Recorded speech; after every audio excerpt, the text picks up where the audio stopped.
Okay, we'll do that in 1 second.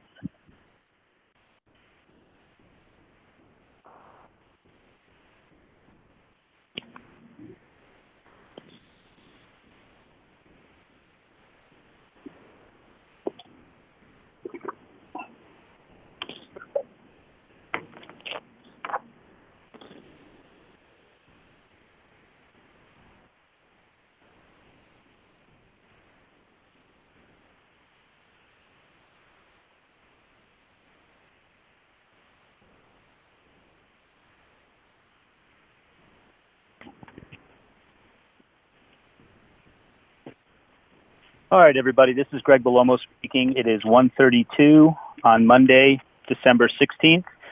Let's begin this meeting of the task force with roll call. Campbell? Here. Duncan? Haygood? Here. Make? Here. Manning? Here. Marquez? McKinnish? Here. Parker Murray? Here. Petrak? Here. Sullivan? Here. Waligorski? Here. White? Here. And Zoe. Present.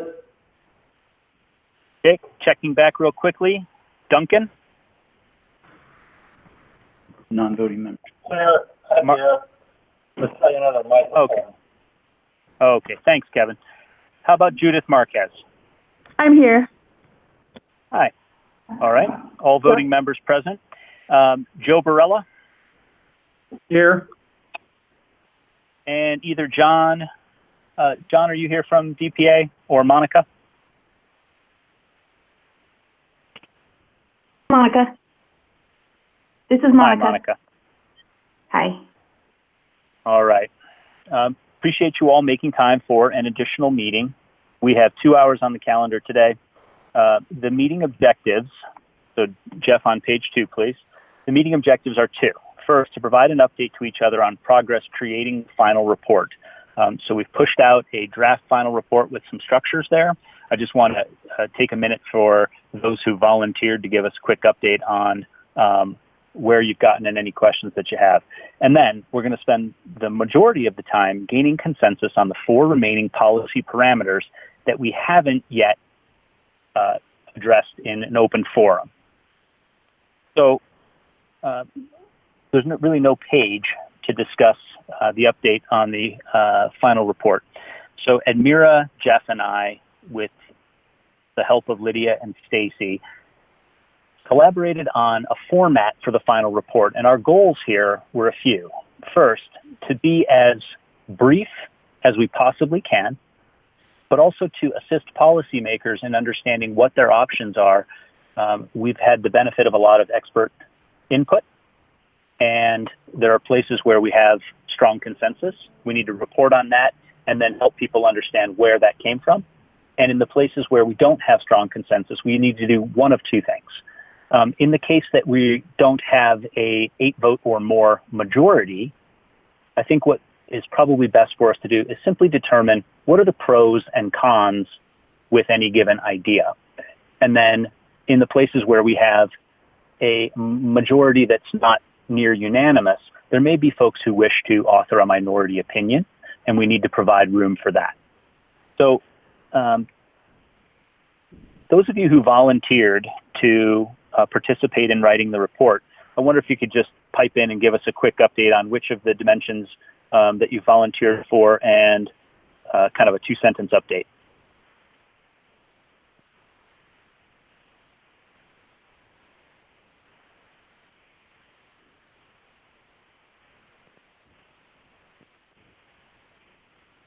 Greg, this is Hadley Manning. Hi, Hadley. Hi, group. I'll be totally frank. I had a lot of travel on my calendar this past week, so I was out of town all but 2 nights of last week. So I haven't really even started with my portion, but but it's the kind of thing that I have I have allotted time to it this week, and I think the time I've allotted for it will be sufficient. I just I don't have anything drafted yet. Okay. How about Kevin, Sandra, Jared, or Diana? Those were the other volunteers. Do any of you have an update different than the one Hadley just shared? This is Jared. Very similar. I was out of state all of last week, got back this weekend, so I'm happy to dig in. I don't know yet which portions. I'm happy to write, a number of the different topics. So I'm hoping that we'll be able to clarify whether that's today or tomorrow, which sections, and a little bit more on what it should look like. And I'm happy to dig right in starting Wednesday. Cool. Thanks for that, Jared. Diana or Kevin or Sandra, any update other than that one? Yes, this is Diana. I did print it out and I started drafting some comments, but I only got through page 15. and I didn't realize we were supposed to select specific comments because I wasn't sure how this was supposed to unfold. I mean, are we kind of sweeping from the corners and bringing it together till we can, figure out how we, bring it all together and coordinate, or? Yeah. So let me offer a proposal, and that would be that toward the end of this call or immediately afterward, let's divide up those sections where we already have a pretty strong consensus and have a primary author for each of those. And the reason is, I think to ask everybody to dig in on 18 elements will result in a synthesis challenge. It would be better to establish some simple assignments, have somebody draft up something, and then others can then submit targeted edits rather than trying to merge two different versions. I would propose that be the simplest way. You all okay with that idea?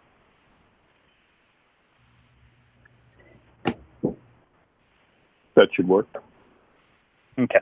Yeah. And I know that both Stacy and Lydia are planning to key in on that drafting. So rather than take task force time with that, let's go ahead and hang on the phone at the end of this discussion. We'll get some volunteers. And part of our plan for tomorrow is to finalize the very specific action plan of who will draft which portions, what's the period in which you all are available to review those and submit your edits, and then how will the final report be synthesized, or I should say all of those edits embodied in the report submitted. So that's a topic for tomorrow. All right. Greg, this is Judith with 95 Colorado. I just wanted to share that also I would be interested in and available to draft some of that report, and if I can be part of that coordination afterwards, I would appreciate it. Sounds great. This is a more the merrier thing. So if anybody else feels like Judith does, we'll invite you to hold the line at the end of the call. All right. Jeff, if you'll take us to page 3, please. Okay, all set. Everybody, we have 4 topics that we all agreed were things that were pretty dependent upon the conversations that we had. Either we had to get something to the actuary, so we focused on that, or there were things that weren't really actuarially necessary, but were dependent upon the discussion of those things, such as the timeline for implementation or the role of third-party vendors. The decisions that you all have made so far, and in some cases just the discussions that you've had, make now an appropriate time to dig into each of these. So what you're going to see on the subsequent pages is that we've created a page with a quick recap of what we have done so far. And then we're going to ask that we conduct this meeting in the way that we always have, where somebody makes a proposal or introduces a topic for discussion, and we drive ourselves toward consensus. So let's start on page 4 with interaction with public benefits. So as part of the last meeting, a request was made to CDLE to talk about the public benefits that exist. And for us to understand the interactions of what might what we're discussing here with those well-established programs. So Jeff and Admira quarterbacked with others within CDLE and produced a couple of pages that are a summary, and that summary also includes last session's final bill language. So that's the second file that was attached to the message that Jeff sent this morning around 10:30. And I'd ask you all to open up that PDF, and Jeff and Admira will recap the summary, and then what we'd like to do is ask for discussion around those with the goal of getting to some specific proposals around how we make recommendations related to the interaction of paid family and medical leave with other public benefits. So I'll turn it over to you, Admira, and Jeff. Go ahead, Admira. All right, thank you. Just to check, can you hear me okay, Greg? Hear you just fine. Okay, thank you. So one of the things, we looked at a couple of things in terms of interaction of other public benefits. We started with looking at other states' PFML programs. We then took a look at last session's final bill language for the proposed paid family medical leave program in Colorado. And then we also looked at our unemployment insurance program here in the state and what that legislation states about interaction with other public benefits to sort of try and create an overview of what other types of programs might look at when considering this type of a benefit. In terms of looking at other states, in looking at all of them, the majority, 7 of the states/territories, because it includes Washington, D.C., specifically bar concurrent collection of unemployment insurance benefits and workers' compensation benefits. 2 of the states only bar concurrent collection of workers' compensation benefits and are silent on all the others. Rhode Island is the only state whose statutes are silent as to workers' compensation, but they do specifically address unemployment insurance benefits, and they intended their paid family medical benefits program to be a top-off to unemployment insurance benefits under certain circumstances where an individual might qualify.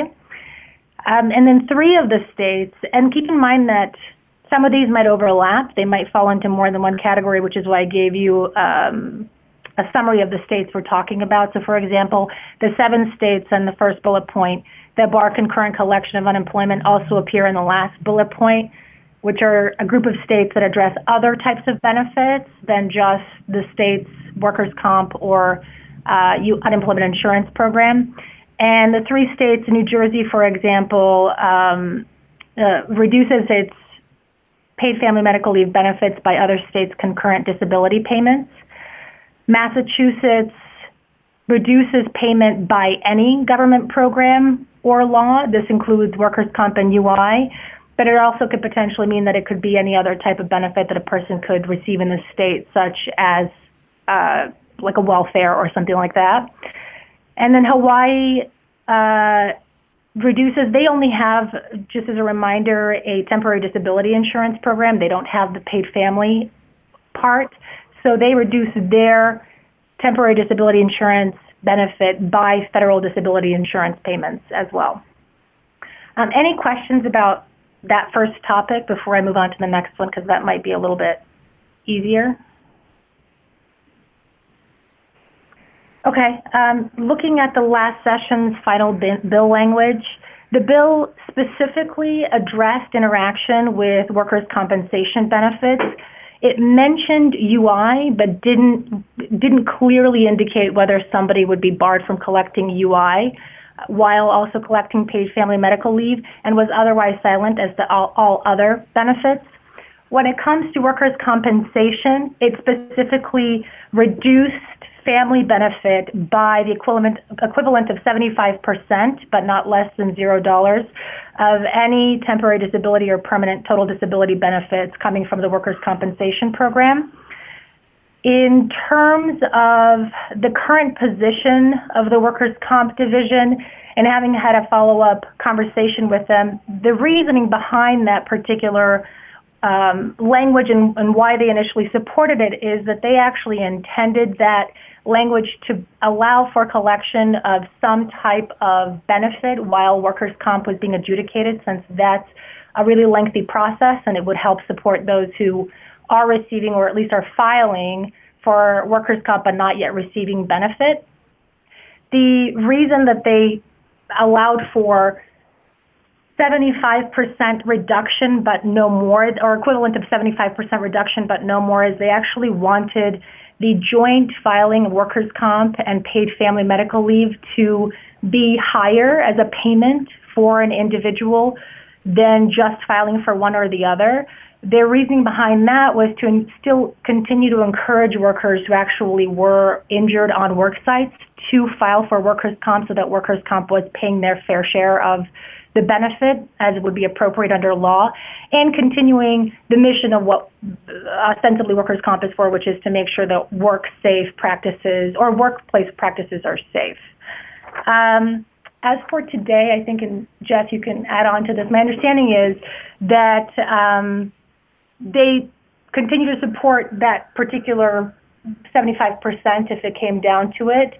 However, they would say if that's not the direction we want to go, they would also be okay with just concurrently barring concurrent collection of unemployment or paid family medical leave and workers' comp.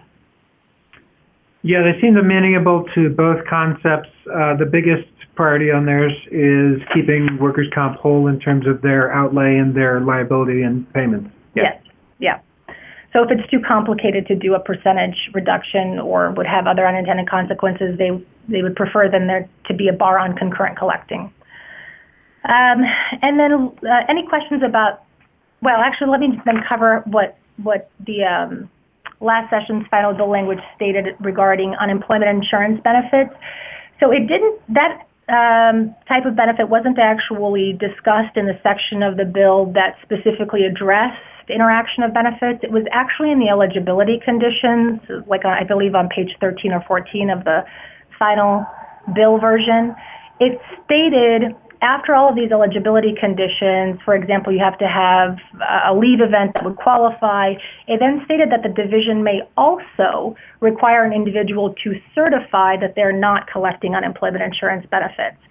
So couple issues with that, or at least a couple of points on that, are that the may language made it sound like it's selective, or the division would be allowed under those circumstances to define or to set the parameters in regulation language as to whether or not somebody could collect unemployment. If not addressed by the division, then that provision, I would say, could also be interpreted to mean that you're not allowed to concurrently collect. So I think it was left somewhat vague. Possibly their intention was that the division actually clarify that in regulation, was going to remain silent otherwise. Any questions on that part before I actually talk about then what the unemployment insurance program in Colorado states about interaction of public benefits? So the unemployment insurance program in Colorado requires reduction of benefits under a few circumstances, and I tried to provide the actual statutory sections for the specific language. Workers cannot currently receive workers or unemployment insurance benefits from other states while collecting in Colorado. There is a process by which the UI program in Colorado checks for that. They're called interstate claims, and all that means is the claimant has to pick to collect in one of the states that, or one of several states that he or she might have earnings in, and then the states work together to essentially make each other's funds whole so that the percentages that someone's receiving from, let's say, Colorado don't actually exceed the amount that was collected for their employment in Colorado in the Colorado State Fund, so that a portion of it would come from whatever other state they have earnings in. But ultimately, you can only file in one state, and you can only collect from one state, and the states then work together to figure out the benefit. For workers' compensation, claimants are not eligible for UI until their continuous period of disability terminates. Once they have that period terminate, then in order to collect UI, they just have to file for benefits within 4 weeks of that termination date. After that, there is a reduction in benefit, dollar-by-dollar reduction in the unemployment insurance benefit based on how much they're receiving for workers' comp. So the workers' comp benefit would remain whole. Then UI benefits are also reduced by certain types of military disability retirement pensions. And I think maybe focus on able and available. I think that's Sure. the most germane to this. Sure. Okay. And so going to the next section, which is just the able and available section, when talking to other colleagues in terms of collecting or eligibility for unemployment insurance benefits, we couldn't really come up with any scenario where you would be eligible. In other words, able and available to work in order to be able to qualify for unemployment insurance in Colorado, which means that it's probably unlikely that you'd be able to file for both and receive both a paid family medical leave benefit and an unemployment insurance benefit in Colorado. However, those would potentially be two different programs, most likely two different programs, which means that there would be adjudication happening simultaneously in two different programs, and they're not bound by each other's decisions. So you could see somebody qualifying in one and also qualifying in the other if UI is unaware of possibly an issue that someone has when they separate that would make them not able and not available to work. While eventually you would be able to catch that through certain questions in UI, you could also see that somebody could collect both and not be entitled to both, and then they would have to seek basically a payback of the benefits. They would be receiving an overpayment. That becomes more administratively challenging and expensive.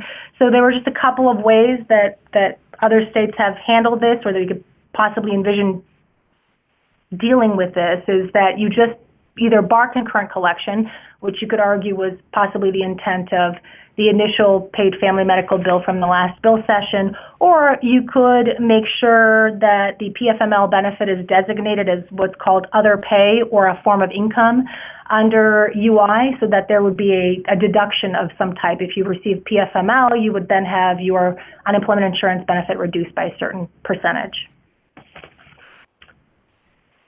Any questions on the overview on that portion? And Mira, this is Dana Haygood with USAA. I think you answered my question, but I was kind of scratching my head trying to figure out a scenario where a worker would get unemployment while also getting PML, because they're on kind of different sides of the spectrum. But what I heard you say is your group also kind of thought through and couldn't really come up with a scenario in that case, correct? That's correct. So while the underlying condition that leads to, let's say, a separation from employment and for someone to be able to be entitled to a paid family medical leave benefit, so let's say it's a workplace injury that prevents someone from being able to work, that's a no-fault separation for unemployment insurance benefits, and someone would ostensibly be entitled. But because they've been injured and might need recovery time that prevents them from being able to work, under UI that would make them unable and unavailable for suitable employment, and so they would be ineligible. So while you might be entitled, you'd be ineligible. We would find that to mean that you wouldn't be able to collect. Your benefits would be postponed so long as you were ineligible. Okay. So if I could just add to that, I think what other states have done, and perhaps what is the cleanest as it relates to unemployment insurance, if you want to reduce complexity, and if you want to guard against any level of improper payments coming out of either fund, what most states have done, and what's probably the cleanest, is to explicitly state that that you're not eligible for unemployment insurance if you're on PFML. Which I would say would make some sense based on the intentions of or the purposes of each of those types of programs. The top-off method that workers' comp advocated for makes sense in that context for what workers' comp is for versus UI, which is really for individuals who lose their job for reasons outside of their control or for circumstances that would qualify for an unemployment insurance benefit but are otherwise able and available and seeking employment. Those are requirements under the UI program, which are not requirements under workers' comp. This is Stacy Campbell, and I had a question about, and I probably should have asked it when you were talking about the workers' comp, but it goes back to the 75% temporary, I guess 75% of the family benefit. Was there any guidance given on how they got to the 75% that you recall? Versus, I guess what I'm asking is, why wouldn't it just say if a worker is eligible to take workers' comp and family benefits, their total weekly pay should not exceed the worker's weekly wage or something like that.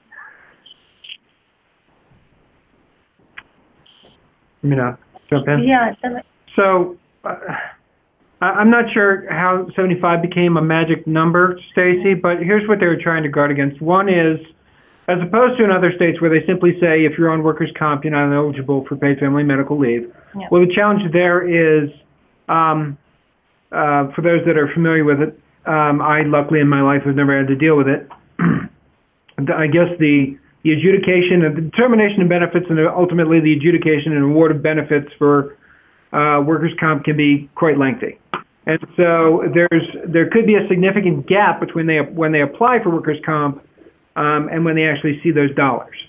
And the thought is, well, if they're eligible for both, and if there's a true-up, then it might make sense as a gap mechanism to have them apply for PFML and get that award. Now, but simultaneously, though, the workers' comp is very focused on that the companies pay out that premium, and that there's incentive for the employees that are injured on the job to not just bypass the workers' comp application period and just apply for PFML. In other words, they want to incentivize folks to go through that process if they were injured on the job to apply for that, and make sure that workers' comp is bearing its responsibilities in terms of its intention and design. And so that was how they came up with a level to sort of make it a greater sum than if you just collected paid family medical leave. Does that help, Stacy? It does, to some extent, because I don't know, depending on how this is set up, I guess your family leave benefit could start a lot sooner than workers' comp. And so the limitation seems to be on the family, not on workers' comp. So I guess on the true-up, how does that, and I don't know, maybe I'm asking something that it was a proposal last year, but I'm just trying to figure that out.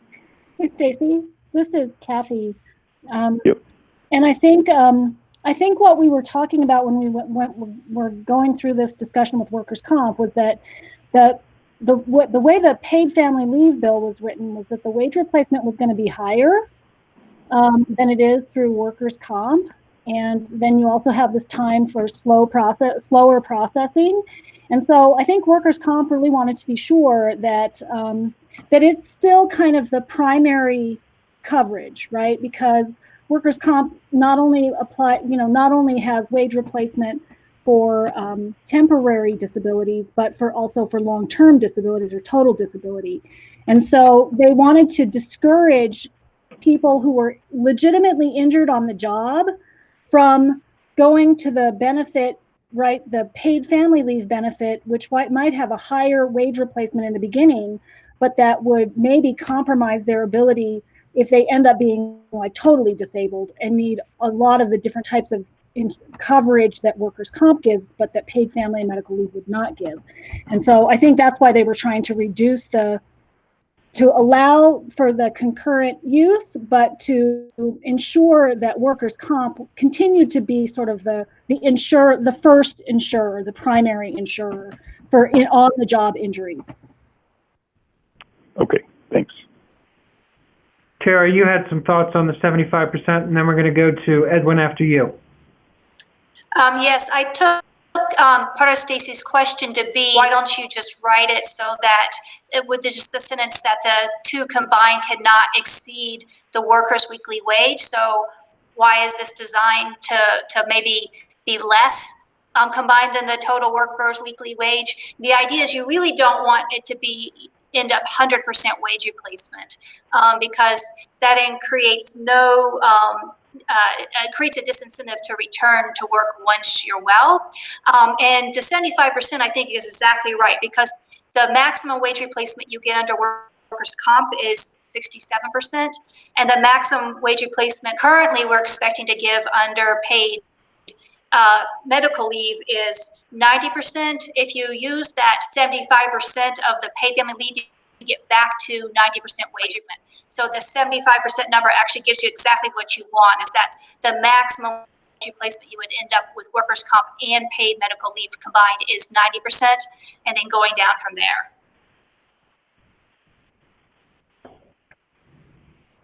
Thank you, Tara. Edwin, did you have a comment or a question? Yeah, I have a question. Something I'm a little bit confused by, a comment that you made in terms of the, if I, for lack of a better term, a priority in terms of as payers. Yes, obviously right now, where workers' comp is the payer of first resort, if I understand that correctly, and UI is payer of second resort.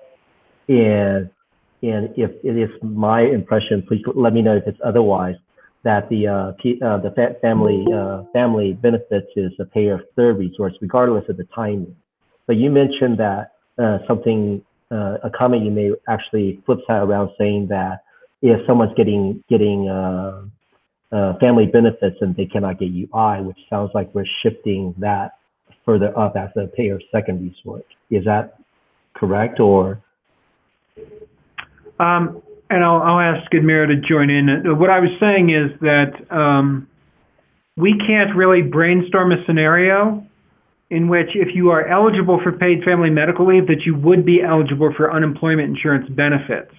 Mm-hmm. That's not to say we have brainstormed every possible scenario, but as a broad catch-all, able and available is a main concept of unemployment insurance. And so if you are involved in the activities relative to paid family medical leave, you're probably not able and available. And so there may be some under a rock, some scenarios that might exist, but to make it cleaner, I think what the other states have done to eliminate an administrative nightmare and to eliminate the possibility of improper payments in either program is to say simply in paid family medical leave that you're not eligible for UI. You cannot collect them simultaneously. Anything that is? No, I think that's accurate. Yeah, but the practical effect is that family would get the payer of second resort. Is that correct? Because they have to exhaust the family benefits and find themselves not able to work, like not being able to find a job. That they can collect. Edwin, one would presume that if they are done with their paid family medical leave benefits, then that means they are then able and available to work. And so they might be eligible for unemployment insurance after that period of time. So maybe just to clarify with you, are you saying there could be a circumstance where, let's say, you're collecting paid family medical leave and in that same time period you separate from your employer? So you have two different events occurring? So how those two would interact? And maybe I'm just... No. Yeah, from what I'm hearing from Jeff is saying that they have to exhaust their family benefits and then find themselves not being able to secure a job while being able to work. And then they can apply for UI, correct? Yeah, so that would be one way. The other way would be that they stopped collecting their paid family medical leave benefit, even if they don't exhaust it. Let's say they have a separation from employment and they want to file for unemployment insurance benefits, then they would have to demonstrate that they're able and available for work. So it's possible that they choose to stop collecting paid family medical leave and certify to us. And I could see that happening, for example, let's say somebody is on maternity leave or paternity leave. So maybe they initially intended to take off 12 weeks, but instead they lose their job for some reason in the 10th week and they decide to go back to able and available, stop collecting paid family medical leave and just get unemployment insurance benefits. So I could see it in that context too, but your point is still true in the sense that you wouldn't be collecting the two together. Okay. Thank you. All right, so we've heard kind of a bit of the history and how the other states are going about it. And Tara has backed into mathematically where that 75 would have come from. Based upon the discussion so far, are any proposals emerging? This is Tara. I'd like to propose that we accept both the recommendation with regard to UI, that paid family medical leave and UI cannot be taken concurrently, and that we also accept the language from the previous bill with regard to how paid family leave and workers' comp would interact. All right. Do we hear a second anywhere? This is Jared. I second that. Okay. And Lydia, I might be stepping over into your role here, but take over right now. Any discussion on this topic? This is Stacy Campbell. I just wanted to say I appreciate Tara's comment about how to get to the 75%. That makes sense to me now, and I'm voting to support it. Yep, I think we're ready for a roll call vote unless there's any more discussion. Just a quick clarifying question for our notes. Who provided the second on that motion? I did. This is Jared, ABB. Thank you, Jared. All right. I will then go ahead with the roll call vote. Campbell? Aye. Duncan? Yes. Haygood? Yes. Make? Yes. Manning? Sorry, I was on mute. Yes. Thanks. Judith? Yes. McKinnish? Yes. Parker Murray? Yes. Petrak? Yes. Sullivan? Yes. Waligorski? Yes. White? Yes. Zoe? Yes. All right. Well, thank you all for that. So then let's go to page 5 in the PowerPoint looking PDF, timeline for implementation. So the legislation actually has in it a timeline for implementation. And in case anybody's not able to see the slides, it reads, a timeline that presumes a paid family and medical leave program that is established by July 1st, 2020, begins education and outreach on January 1st, 2022, establishes the funding stream on January 1st, 2023, and starts paying benefits on January 1st, 2024. So my question to you all is, based on the remainder of your work, what changes to this timeline or additional milestones do you believe we need to add? So that's how I'll kick off the discussion.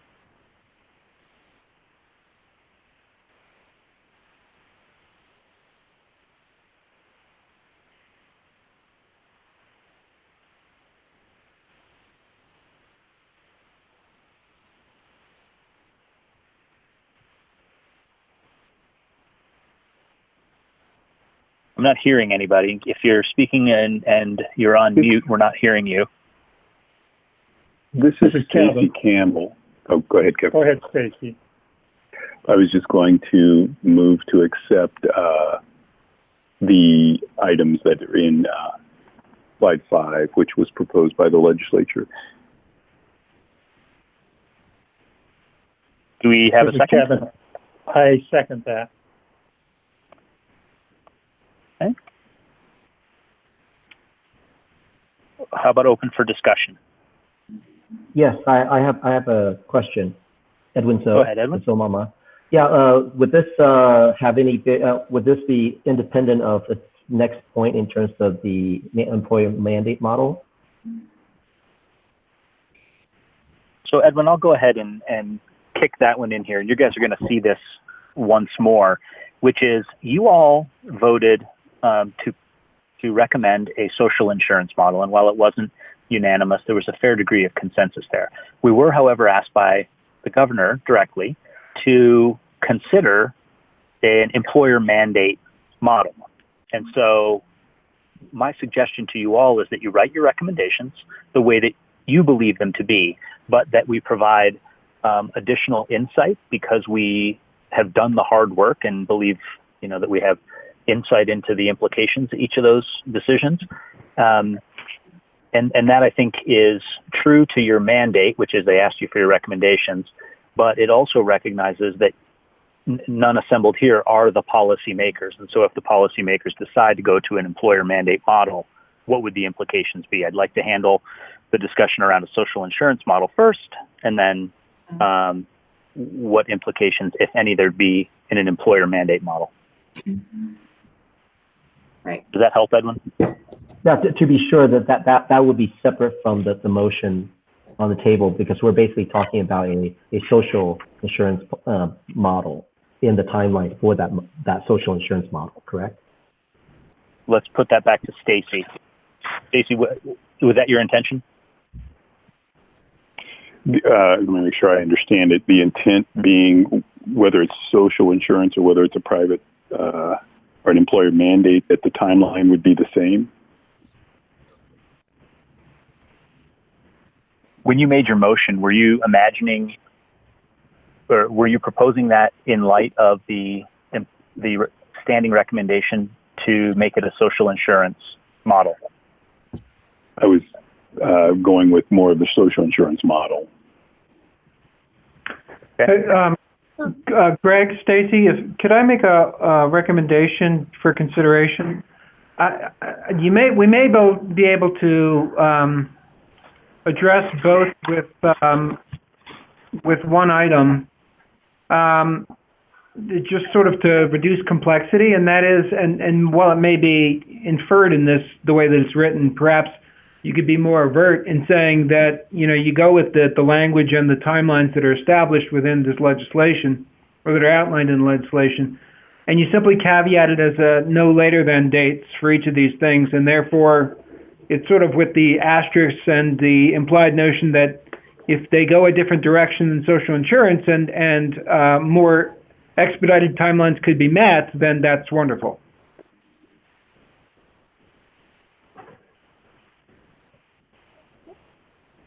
I appreciate that, Jeff. And I think Jeff is not a formal task force member, but historically we've called things like this sort of friendly amendments, right? So let me this is Stacy Campbell. I just want to raise two things. I mean, as the language is on slide 5, which is a direct quote, it just talks about a paid family and medical leave program, which I guess as I read that now, it could be social insurance or it could be an employer mandate. But I'm assuming if we have the employer mandate, we don't need establish the funding stream. I take establishing the funding stream to be the year that we've talked about we're going to collect benefits. Does anybody take it differently than that? We're going to collect premiums, without giving benefits. Yes, that's how I understand it.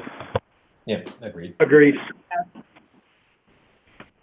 Yeah, I think to simplify things, we should just state very clearly that we think this timeline, we agree, we back this timeline for a social insurance model, and that's that, because I think the reality is that if the policymakers decide to go with an employer mandate, it'll probably take another task force to hash that one out.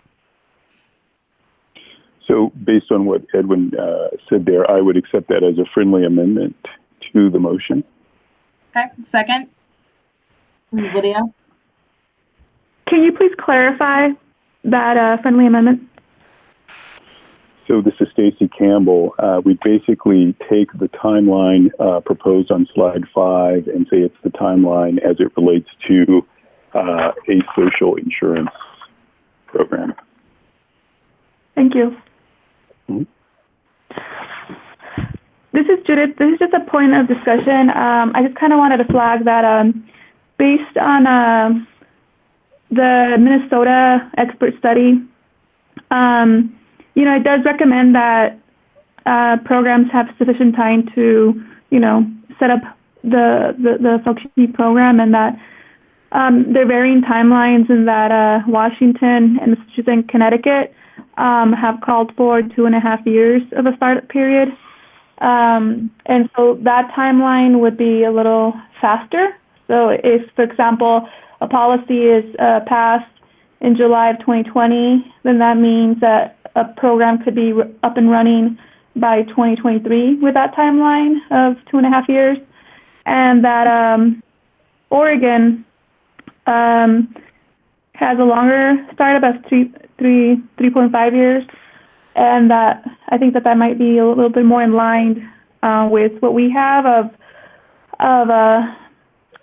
it's a policy passed in 2020, and then it's 4 years from there to start up.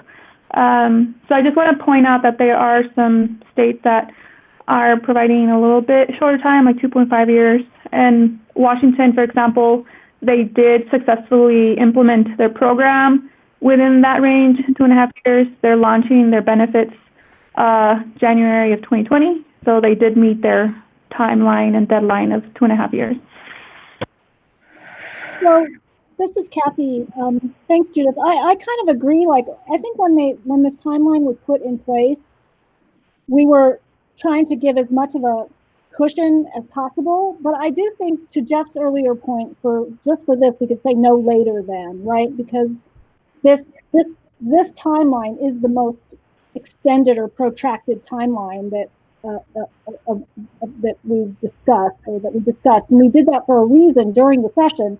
But to Jeff's point, the legislature could find efficiencies in some ways, or whatever the case may be, and they could go with this timeline for a social insurance program and just set it as no later than. So if they feel like they could do it faster, then we would give them the ability to do that. So Kathy, are you offering a friendly amendment to Stacy's idea? Yeah, I like what Stacy said, like this timeline. I mean, there's a reason why this timeline makes kind of sense to me. But if we wanted to give them the latitude to do things quicker, we can by just adding that language of no later than. But I'm still with him on the fact that this really does make sense to me for a social insurance program. It makes less sense for me for a private employer mandate model, because I just don't know what the big points or milestones would be for that model. So this is Stacy Campbell, and Kathy, although I love working with you, I wouldn't accept that as a friendly amendment. I think the way it's set up now, it gives some direction to the legislature, and I think, if you think about the amount of time we've spent on, just coming up with a recommendation, I think, it gives some direction, it gives some clear deadlines, and, I think it sets it out, and I think it's within, a reasonable time to be able to do what's necessary to get the program up and running. And this is Diana. I do think that it's important to recognize how much work is going to have to be done on the side of employers, especially multi-state and larger employers, and working through some of their employment benefits and structures. And I think they probably could use some good guidelines so that they can do their planning and have some certainty about how that's going to progress.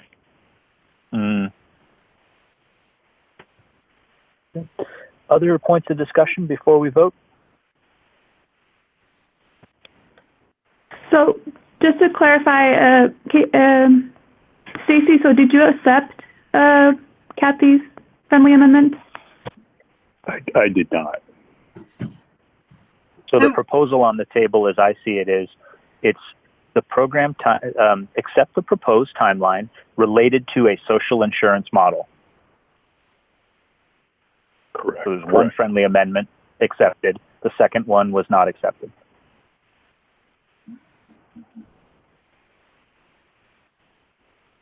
Any additional discussion before we vote?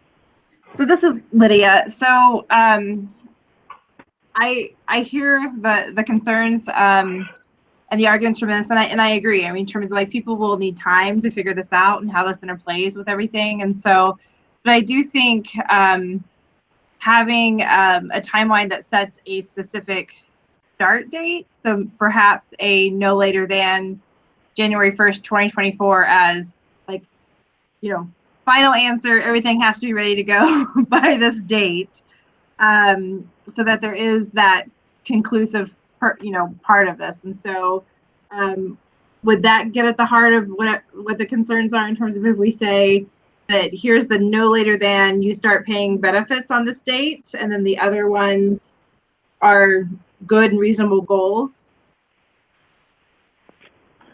This is Stacy Campbell. So Lydia, are you saying you would offer a friendly amendment in the last phrase that says, and start paying benefits no later than January 1 of 2024?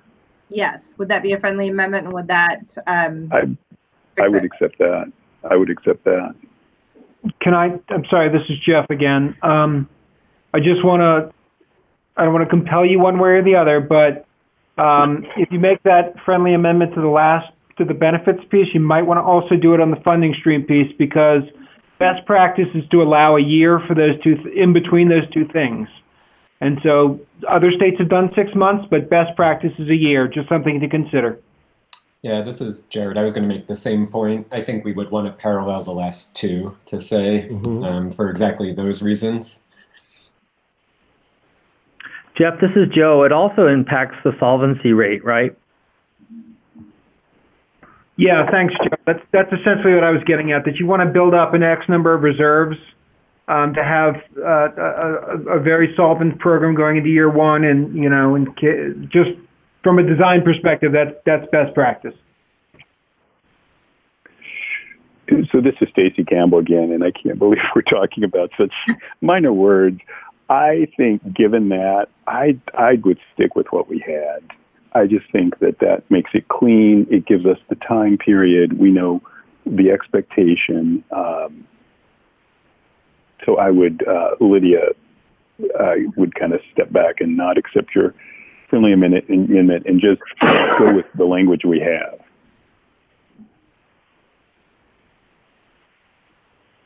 Should we vote and see where people are parked? Yes. Yes. This is Very Jared. Could I just ask body. one clarifying question?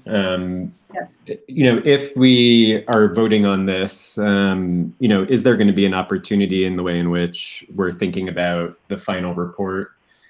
If there's a set of us that wants to just point out that this could potentially be done faster, most other states have done it. This is really as long as it gets. Is there a way to be able to do that? If we're able to reach a majority or the supermajority behind a timeline like this, is there still a way to vote for it but make the point, which I think is a useful one for the legislature, that based on the expert reports, based on the evidence from other states, as Judith mentioned, that it is possible to do this earlier. I'm just wondering if there's some way to balance the two, or if we're thinking if we vote for this, that's it, and we're not going to be able to communicate in the report the potential to be able to get it up and running sooner. And this is Kathy. Jared, I'd like to add to that, to Diana's point, education and outreach beginning in 2022, is it possible that education and outreach just to kind of prepare people, including the business community and employers of whatever range, it seems like that could start a lot earlier than 2022. It seems like that could start at least in 2021 to help people start thinking about what might need to be possible and what sort of responsibilities would be. It seems like they could do things earlier, and maybe would be advisable to do some things earlier, like just basic education.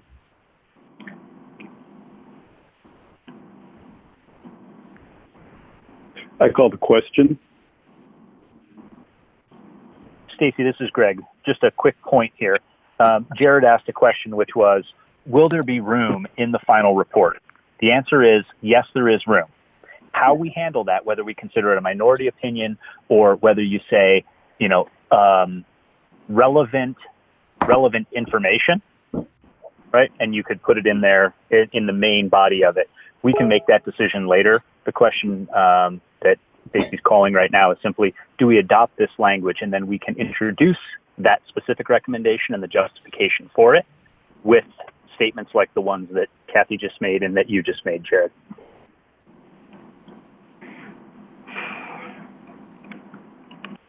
The policymakers will have that insight. They will then set the timeline based upon their own deliberations and their authority. Back to you, Stacy. I was just calling the question so we could proceed to vote. Okay, let's do that then. Stacy? I vote in favor. Yes. Kevin?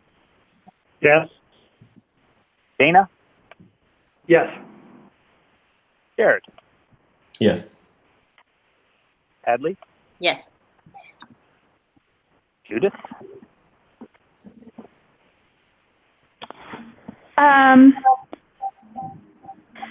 So I guess I want to clarify that, like,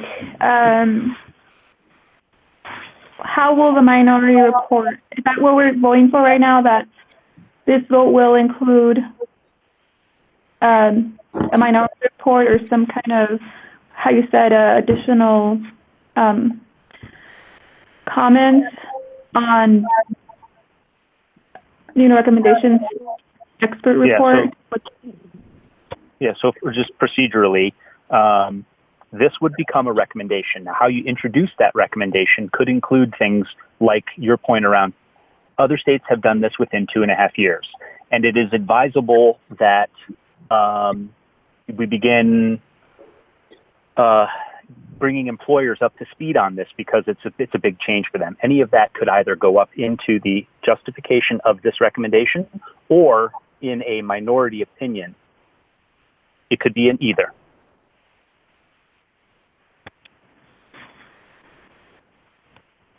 Okay. Are you a yes? Okay, I would like to say nay, because I want to ensure that we have a conversation about this, because based on, again, an expert report and based on just the evidence of other states, for example, Washington, I think it's important to highlight the actual practices that are happening, in other states. Thank you. Yep. Tara? Yes. Sandra?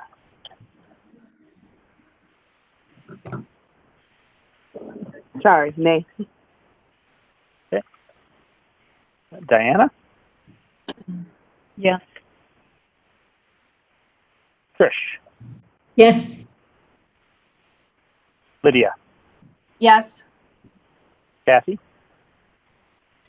Yes. And Edwin?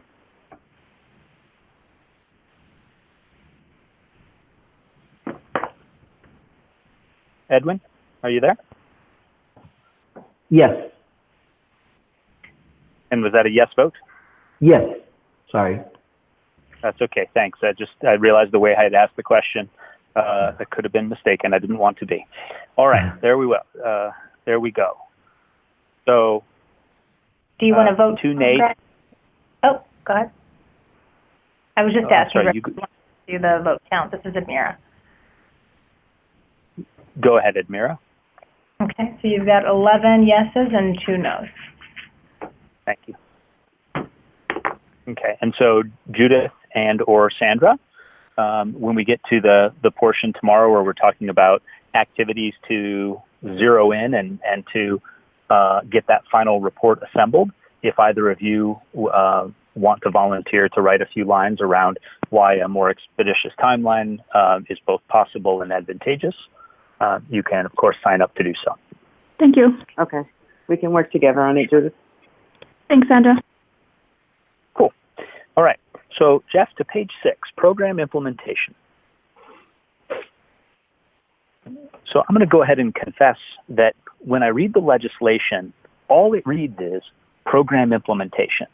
I take that to mean considerations, things we should be thinking about as the legislation goes from a piece of paper to a functioning program. Each of the experts that have engaged you all so far provide their guidance on such considerations. And the commission reports from the 3 experts also provided background on what other states have done and what they learned in that process And the example that I think was top of mind was Dr. Applebaum mentioned that outreach to employees was critical. Initially, people don't understand what this thing is, and so you need to get out there early, often, in a variety of methods to help people understand what is this new benefit that that people have access to. And another example would be people have talked about, Joshua Seidman talked about the criticality of engaging the employer community, especially those who are operating multi-state businesses. Okay, so those are the sort of considerations that I recall hearing. Now, it's quite possible that program implementation meant something different. Does anybody believe it means something different than what I just recapped?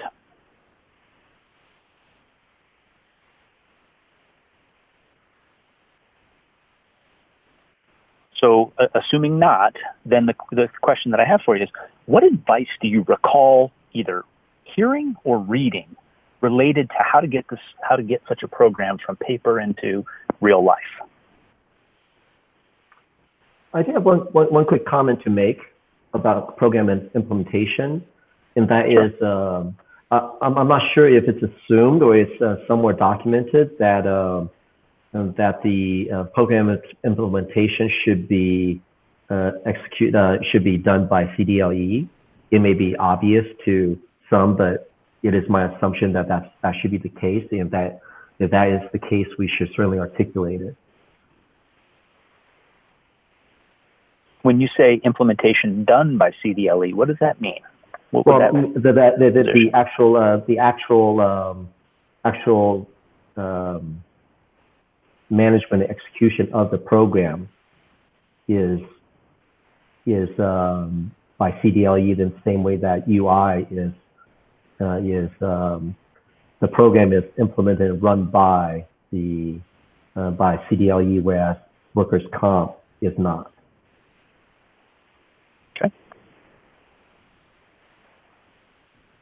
All right. Bottom line is I don't want us to make this assumption and make this assumption without stating it clearly, and have the legislators say, you know what, we're going to create a new department of family benefits. Okay. So let's approach it this way. So let's talk about so far we've talked about outreach, both employer and worker. Edwin's mentioning who does the administration. Okay, I'd like to develop the list, and then maybe we'll tackle them that way. Any other items that you believe are good implementation considerations for deliberation by this group? This is Diana. So again, we're making the assumption that this is the Universal Social Insurance Program, correct? I would say for now we have to go with that because you all voted in favor of that. Yep. Okay. So have we heard various recommendations that the Division of Insurance be included in some of the implementation? And Diana, you went a little bit soft there. Were you saying that the Division of Insurance play a role? Well, that's some of the comment that we heard from some of the comments that came in, and especially, for example, if there's opt-outs and some of these other pieces, which I have to believe the Division of Insurance would provide a lot of value there. Okay. This is Lydia. My understanding is that the Division of Insurance would be at play if this were administered by Pinnacle or a private mandate. But we have not discussed Division of Insurance as part of a social insurance model.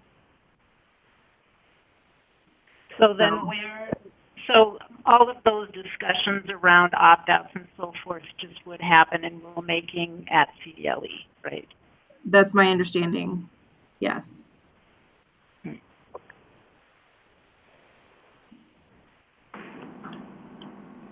Other things for consideration, other implementation considerations. So I want to make sure I'm understanding. This is Dana Haygood. So in terms of opt-out or having an equivalency standard, that's not something that we're going to talk about in the group? That's not what I heard, Dana. What I heard was who would be regulating that. Lydia's correction, and stop me if I'm wrong, Lydia, would be that would be handled through rule at CDLE. If it's a social insurance program, CDLE would be the primary administrator, but also have the authority over opt-outs, et cetera. Did it get you right?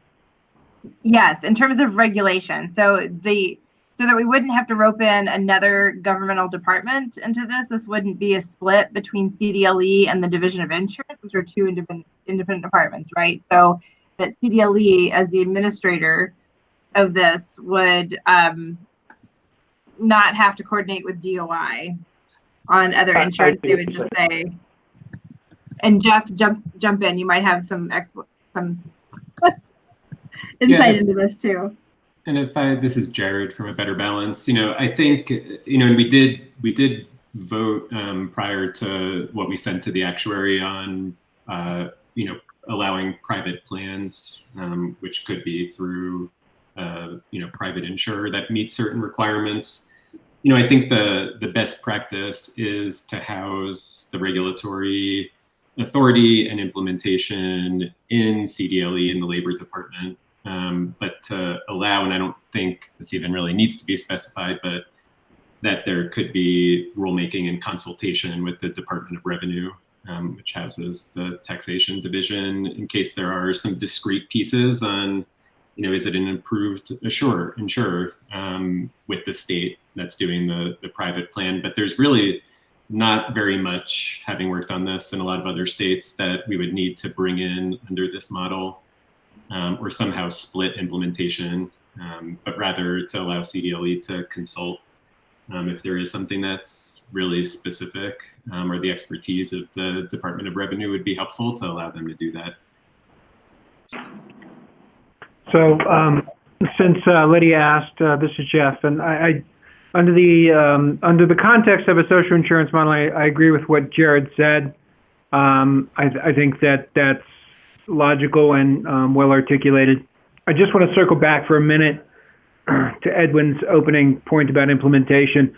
I personally don't think there's any inferred in the language. It's quite vague and therefore very subject to interpretation, but I don't think there's an inferred anything with regards to CDLE and program implementation in this language, especially bearing in mind that the original bill language talked a lot about the role of a third party and was considering, what might the role of a third party be. So I don't think there was any inferred language with regards to program implementation and CDLE being necessarily that entity. I just wanted to clarify that from my perspective. Okay. So that's clearly something that we need to debate. Yeah. Are there other implementation considerations that we need to debate?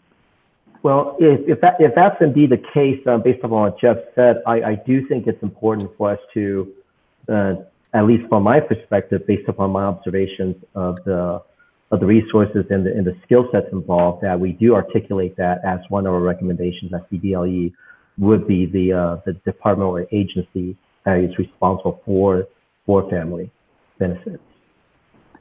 I have a question. This is Sandra Parker Murray.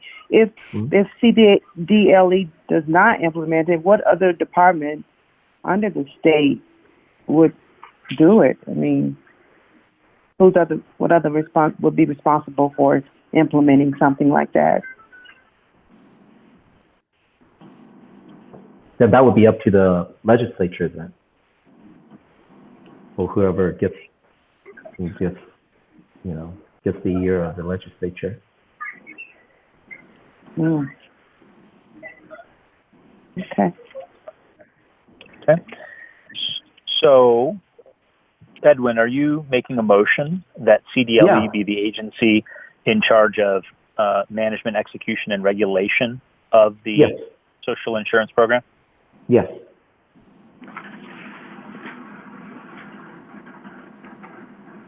It's Kevin. I second Edwin's motion. Okay. Discussion on that?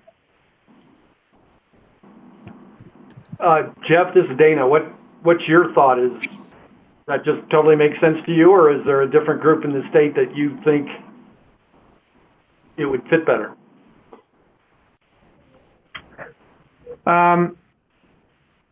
So again, I'll go back to some of our conclusions in the report that we wrote, and that is that in a social insurance model, you could, in theory, have a third party still run that program.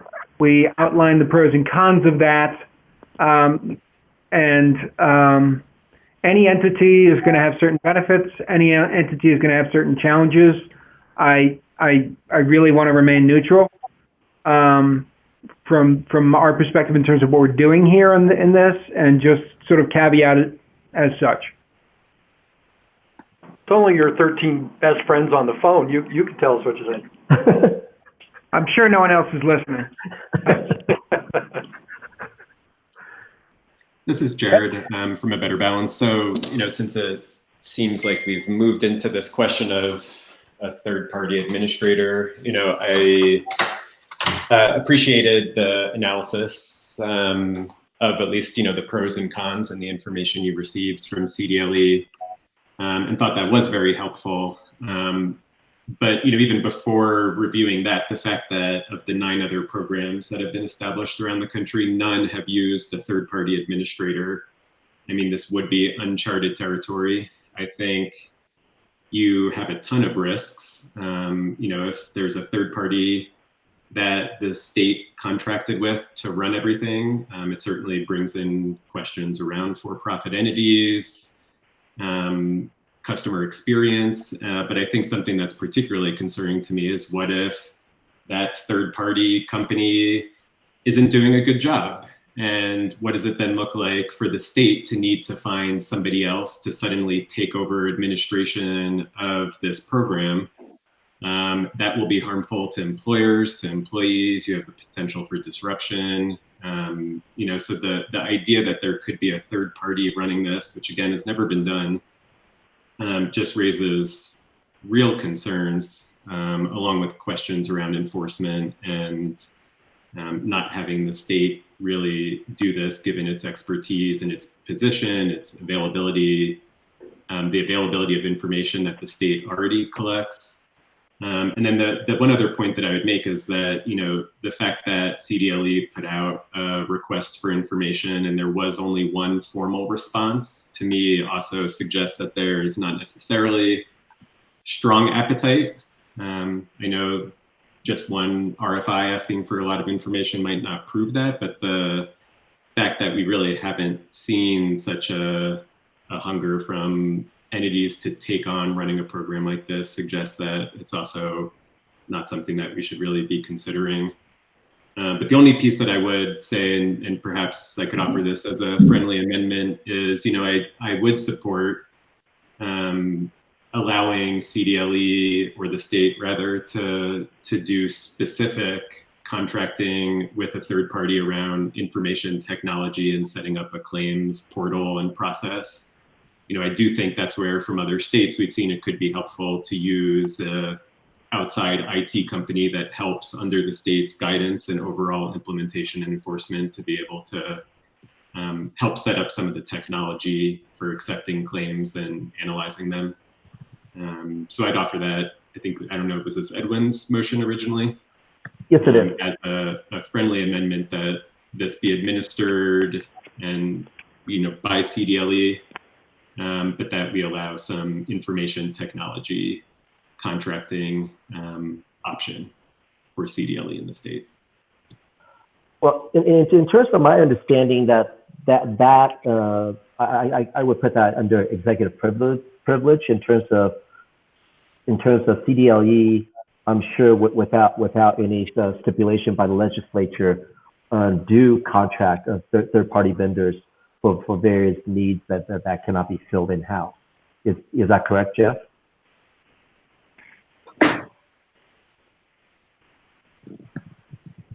Jeff?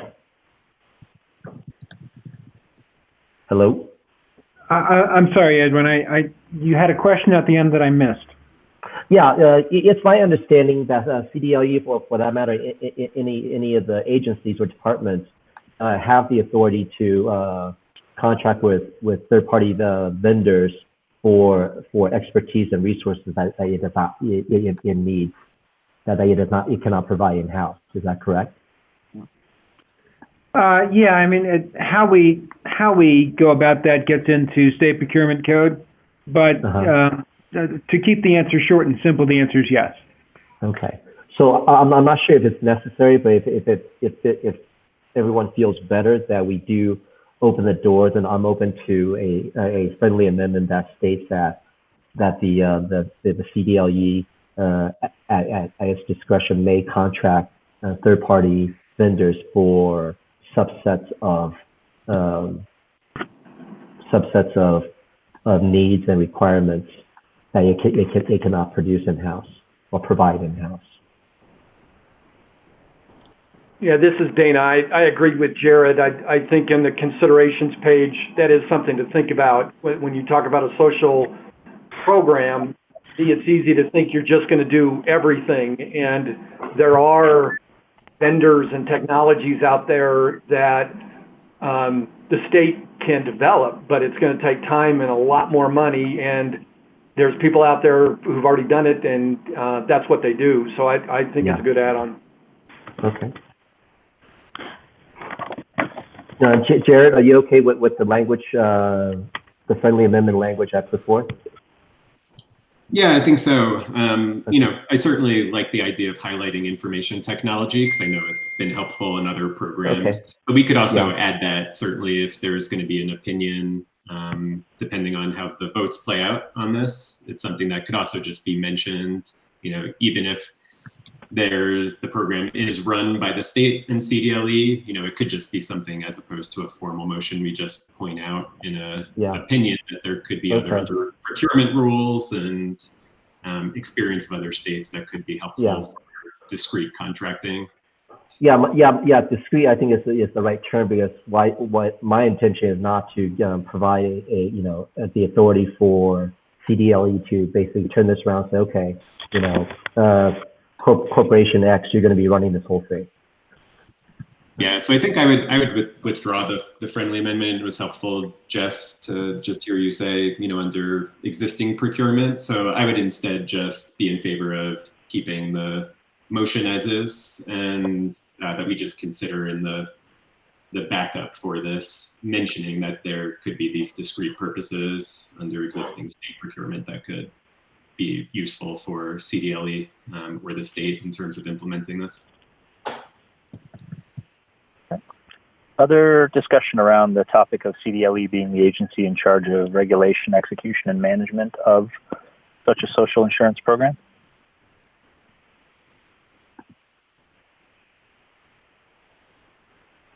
Should we vote? This is Stacy Campbell. I call the question. Thank you. Thank you, Stacy. Let's go to you first then. For or against? Yes. Thank you. Kevin? Yes. Dana? Yes. Jared? Yes. Hadley? Yes. Judith? Again, I apologize. I just want to make sure when I'm voting for this, please restate it so I can be clear. CDLE is the agency in charge of regulation, execution, and management of the Universal Social Insurance Program. Yes, thank you. Mm-hmm. Tara? Yes. All right. Sandra? Yes. Diana? Yes. Trish? Yes. Lydia? Yes. Kathy? Yes. Edwin? Clearly. Yes. Thanks. All right. So other things that so that's one implementation consideration. There are a couple of others though that we've mentioned, and I don't know that the list is yet complete. So the others would be around outreach to employees, to workers, and perhaps support for employers during the implementation? Are there other implementation considerations that are critical?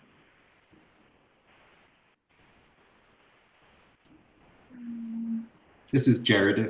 I would just add, I support obviously both of that, and emphasizing the need for outreach and education, both to employees directly, also to employers, including small business. I think what would also be helpful to add is education to healthcare providers or institutions or other community groups, because there is a lot of expertise showing that often people tend to learn about the existence of a program from a doctor or an OBGYN or other healthcare providers. So, that's been a helpful piece, particularly to reach low-wage workers. So the community education piece and healthcare providers in particular, I'd emphasize. Okay. Other thoughts of important implementation considerations? Yeah, I do have Edwin Zoe with Omama. I do have on a very practical level as a small business employer. I don't know if this is something that should be in the realm of rules and regs established by CDLE. But one of the things that I think really goes a long ways in terms of making sure the employer and employees are on the same page is a form such as the W-4. It's a one-pager that the employee fills out and signs it, and it's something that the employer provides to the employee. And at that point of contact, I think there's tremendous benefit for us to be able to provide some kind of documentation to the employee, so the employee has the opportunity to know what the gist of what the program is about. And that also serves to ensure that that interaction has occurred, right? It's the record that the interaction occurred. Okay. Exactly. Okay. And in terms of expenditure, I like to think of in terms of return on investment, is that it's a very small investment on the employer as well as the employee as well as the state's part. And I can't imagine a more effective way to get an employee on the same page. Okay. One other thing that I'd like to just add to the list, and it came out of our conversation with Bob, so you guys can shout me down, but one of the things that I heard from the expert reports and from Bob is you're going to establish this thing, but over time, you're going to need to make adjustments to it. So we will establish a program that doesn't quite look like any other states. So to establish some sort of either calendar-driven or condition-driven review and adjustment of the program based upon what we're collecting, what we're paying out, et cetera. Is that assumed somewhere else, or does that belong here?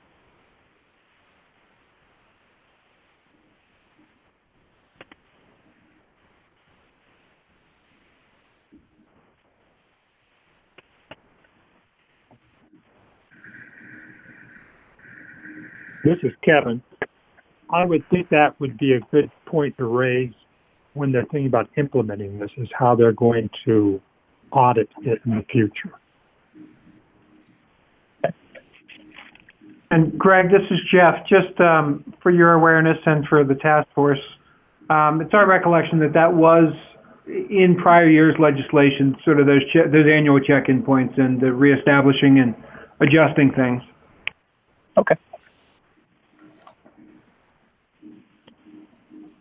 And this is Diana.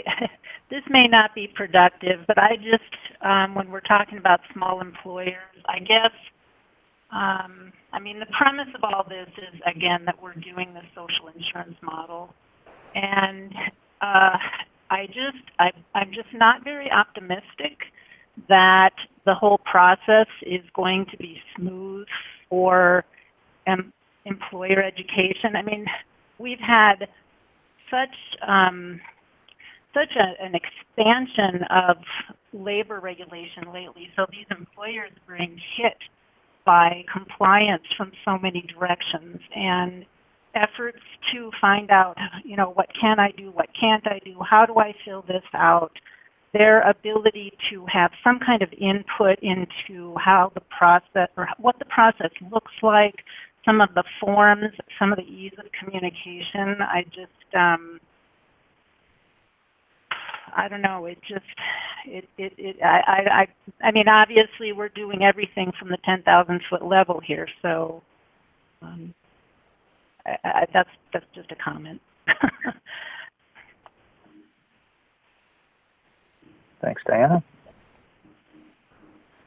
Well, won't employers have the option to a lot of the ongoing training and education even before it's implemented? I mean, because if you implement it or start making awareness and education early in 2022, of course, by 2023 and the start of the first payout, they'll need to be retrained. So I don't foresee that being a big issue, but I'm looking at it from an employee. So. Right. I mean, there's a lot of complexity here. There's a lot of confusion, and particularly for small employers. I mean, it's not always, affordable to get to either outsource your payroll and that kind of payroll support, the legal advice. I mean, everything that they're doing, they're either adding on top of their current workload. I mean, if you have 5 employees and you're not only facing this, but overtime rules, and I mean, it's coming both from the federal and the state level and from the local level. So, as I say, there's no easy solution, but I think we have to recognize what a burden this is going to put on particularly small employers.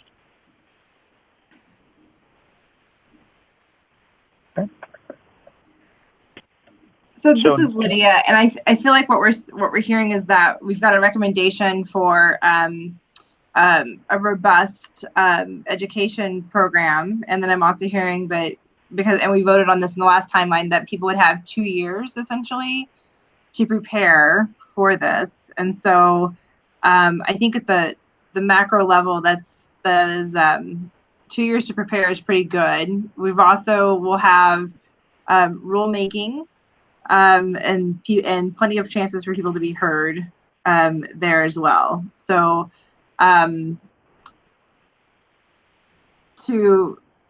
move a little bit forward on this, it sounds like the recommendation is to have a robust employer and employee educational program. Can we do that as a recommendation?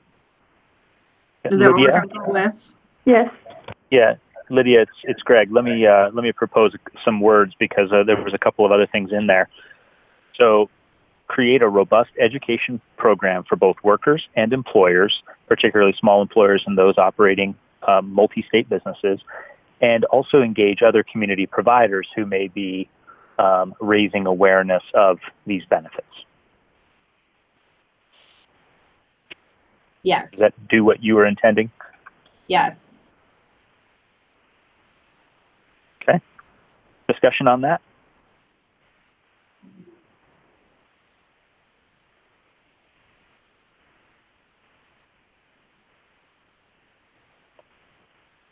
Somebody want to call the question?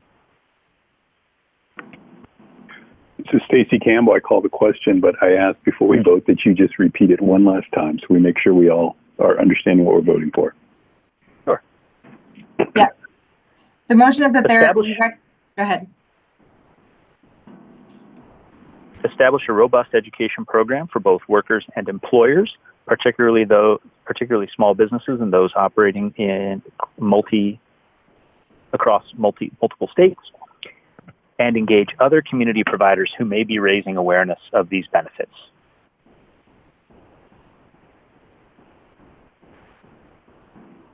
Okay. Stacy? Yes.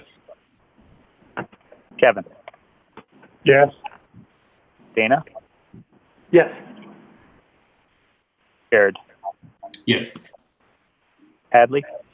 Yes. Judith? Yes.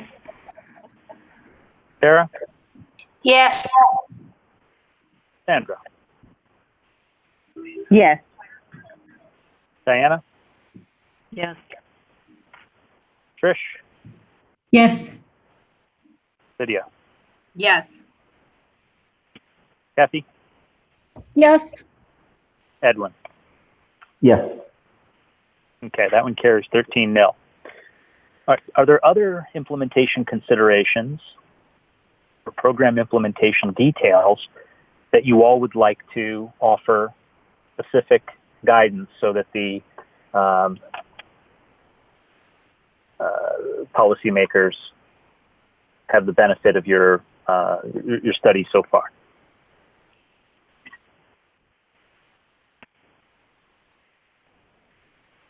This is Stacy Campbell, and I don't know if this really applies here, but, to the extent there are going to be some minority opinions on excluding certain companies that already have robust benefit programs that are equal to or better than what the state could provide, I think it might make sense to have a note or something for the state to understand that process. And, I don't know if there's a way to short circuit it, but if, my company has robust benefits and they're equal to or better than the state, and I'm going that way, assuming that's what the legislature will do, I think that the state should be educated on how to most efficiently deal with any claim that might come through an employee working for that type of a company.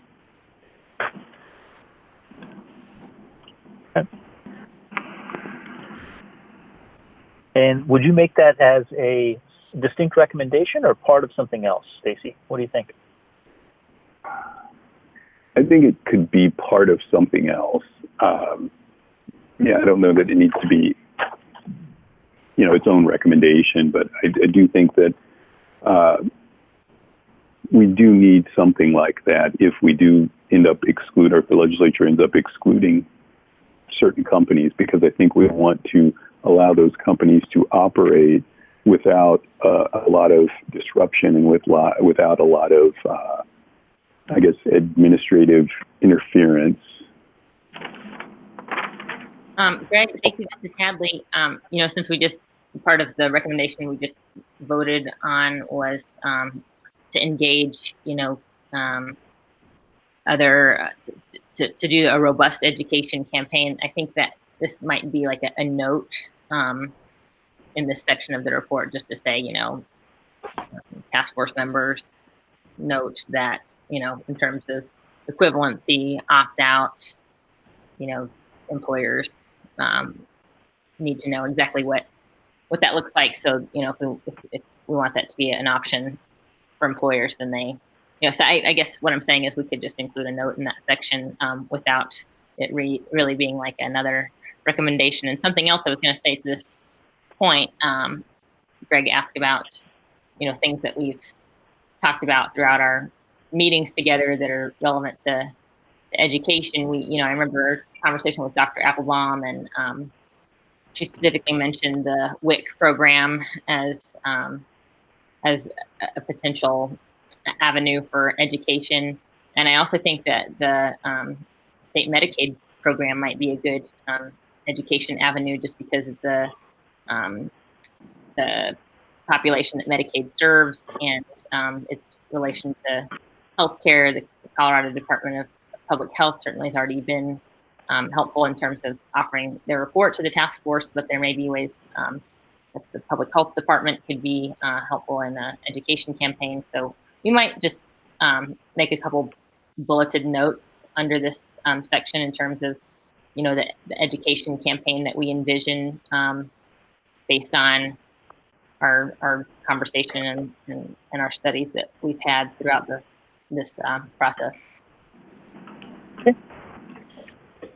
Good catch, Hadley. And I remember her mentioning that. I think that falls neatly under other community providers So far, I've just parenthetically, we've got doctors, Medicaid, the WIC program. So those who are engaging with large groups of workers.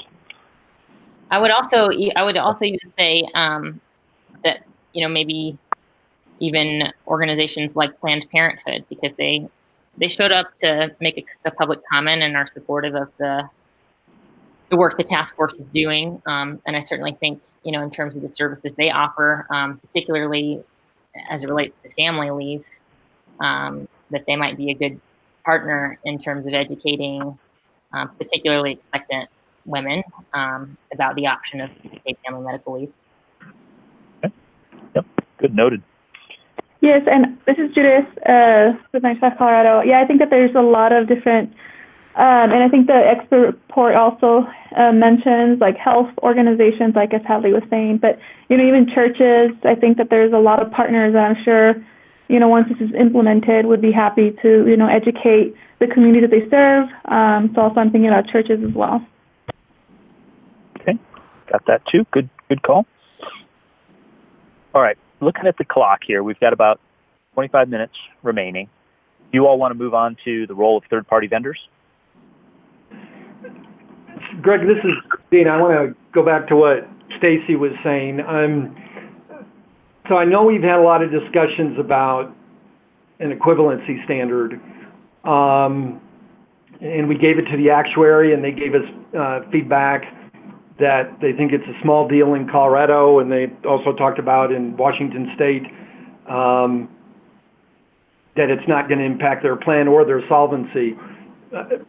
But I don't recall us getting specific to that it is in the write-up that we're recommending that there is an equivalent standard for the 16 to 70% of employers in Colorado that do have something that is at or better than the state,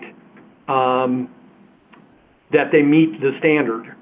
So is that someplace else and I'm just forgetting it, or because I do think it should be called out somewhere in the program or in this section, because I just think that it makes a lot of sense. You've got a couple of states who have allowed companies to opt out. Someone in our group talked about they don't like the word opt out, and that makes sense to me, but they're meeting the standard. If the goal of what we're trying to accomplish is paid leave, those companies are already doing it. Yep. And I just want to foot stamp this one last time, that I think it needs to be somewhere. And going back to what the governor's letter said to us, he had a short little paragraph that's pretty strong on this topic, that Colorado's program should not reduce any employee's existing paid benefits or penalize or cost employees who are already receiving these benefits, nor cost employers who are already providing benefits that are above minimum levels proposed by the legislation. Model employers who provide more than minimum benefits set to state legislation should not be negatively impacted. Yep. I think so that's Dana, what we're talking about. Back on the 12th of November, we took a vote on that, and it was unanimous. And there was allow employers with equivalent private plans to opt out, and I recognize what that word may not be, of the state plan. And that was factored into both the high and the low model. So when we talk tomorrow, we need to confirm all of these things, because some of these things were made as, hey, put it into the actuarial study. Some of these things are places where we need to confirm. So I'm happy you're bringing that one up. Okay, perfect. I just want to make sure that we're making time for that. So if that's tomorrow, great. Yeah. Any other thoughts around program implementation? All right, then Jeff, take us to page 7, please. The last of our 4 issues or elements for discussion today is the role of third-party vendors. And the legislation on this one is pretty brief. It reads, the role of third-party vendor on program sustainability. So my simple questions for you are pretty consistent with what we've asked in the past. What role do you envision third-party vendors playing in the social insurance model that you are planning to recommend? And then what would change if the legislature ignores that recommendation and chooses an employer mandate model? This is Kevin. On the first part, whenever we've talked about a third-party vendor, and this is a lot in Jeff's report, is that are there efficiencies that a third party can provide that would offset the cost impact of their added profit? I don't know if you had a chance to read the email from Dennis Doherty, but he raises some interesting questions about the structure of the contract for a third party. I don't think that's something that we've talked about. If there are incentives in that contract for the third party to deny claims and say that the denial rate is higher with a third party arrangement than it would be for CDLE to administer the program, then that's going to be a problem. In economics, we give it a name. It's principal agent problem. And I don't know if we've discussed that previously. I don't know if it's included in Jeff's, but it's probably an issue that needs to be raised. A third-party contract might have, a third-party provider might have different incentives than, say, CDLE does in administering and delivering the program. Mm-hmm.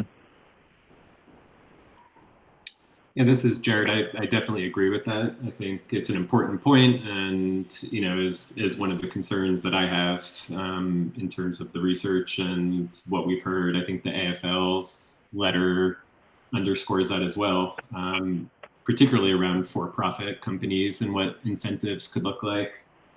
But I guess I also, stepping back on this first question, thought maybe this is what we had already addressed with Edwin's motion in terms of having CDLE administering, managing the program with some understanding that we might bear out that there could be a role for contractors under existing procurement law to assist on things like IT.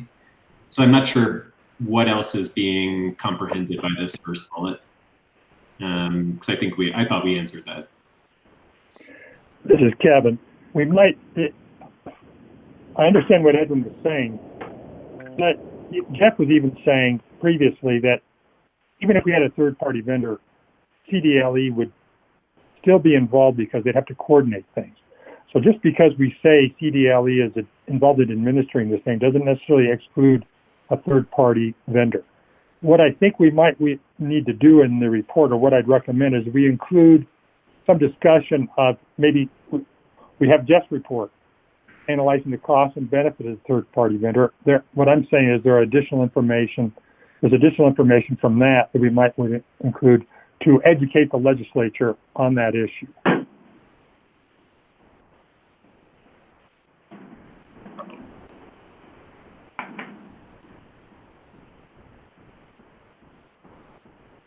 Anybody want to pick up on that?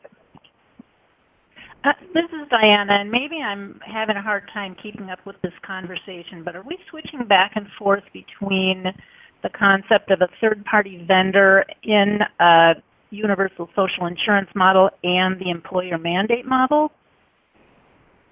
We haven't been doing that yet, but you can see from the slide that's on the chart, what I'd like to do is discuss what role you envision a third-party vendor playing in social insurance, and then how would that change if we were in an employer mandate model.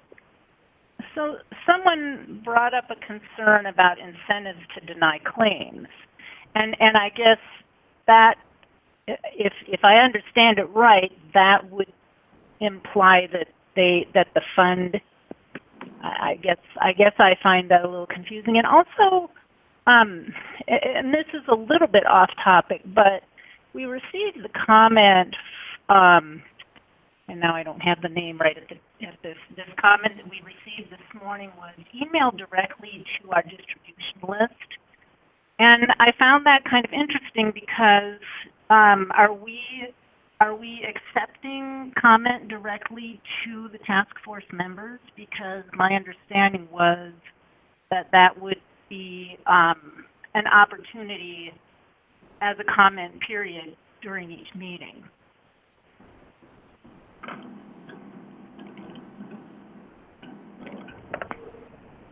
Yeah.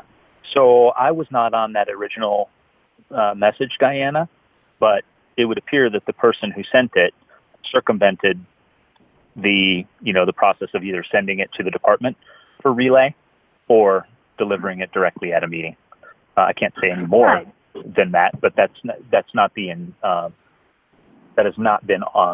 traditionally a path. This is Kevin. Right, We've received. Yeah. I'm sorry, Diana. We've received email from Pinnacle outside of our meetings. In fact, we've even received solicitations to meet or talk to Pinnacle representatives about this outside of the meeting. Okay. So then who do you decide who is not able to communicate directly with the task force members?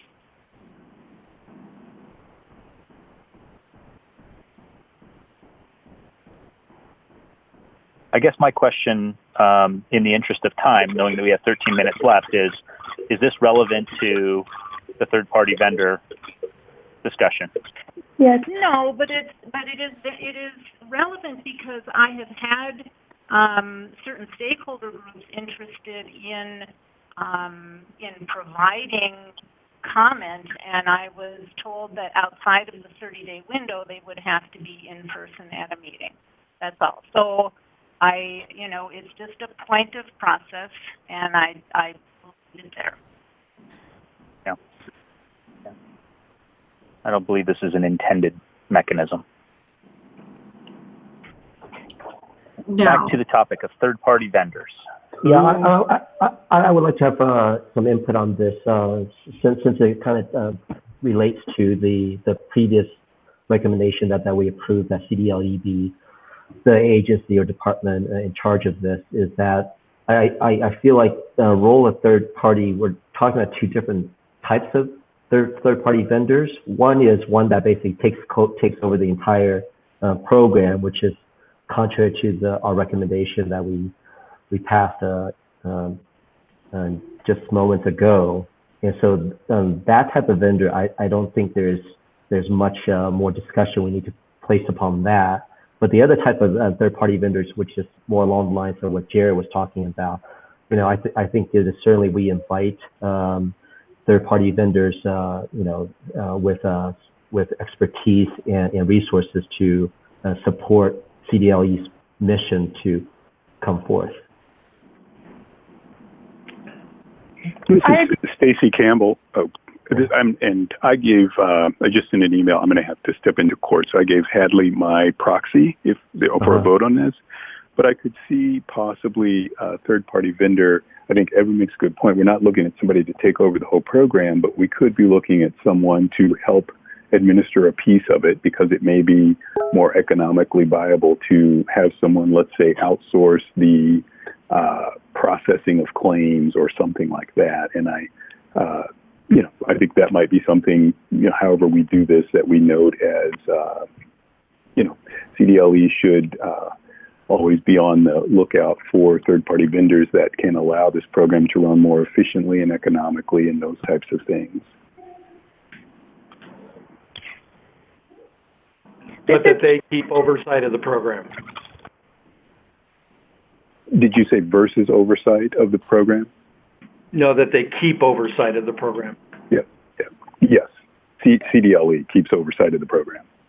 I would agree. Let me offer some suggested language. Allow CDLE at its discretion to contract with third-party vendors to provide services that allow the program to run more efficiently, economically, and, well, I suppose we need to say efficiently and economically. So this is Judith with 95 Colorado. I guess I'm just confused because we just had a vote about this and we kind of had a similar conversation. So are we, again, it was scrubbed off. Judith, it was scrubbed off of that motion. Okay. It was, so that language got got stripped. So that's why it's back. I would say that maybe like the motion that I would support or that I propose is that CDLE has full control of the administration of the program, and that that identifiable third party or vendor contacts are I'm not sure how the wording, but really where there's the defined role for the vendor, and I think that also where the decision making around claims, I kind of think that the important structures of the administration are not given to a vendor, because I think that in regards to the president of the AFL-CIO's letter, I think what it highlights is that I think in that example is that the AFL-CIO has a lot of experience working with Pinnacle under worker comp claims, and their experience with working with Pinnacle has been that where the problem really has been around denial of claims, because that directly ties to more profit shares to Pinnacle. And that's kind of, I think, the argument that AFL-CIO was making. So I think that the motion that I would propose to, ensure that, workers, wages that are being used for the premium, that they are honored and are not, I think, mismanaged under a third-party administrator. I would say that, I would propose that it has some very strong recommendations around the role of third party. For example, I think IT, that makes sense, but I think that there needs to be guidelines.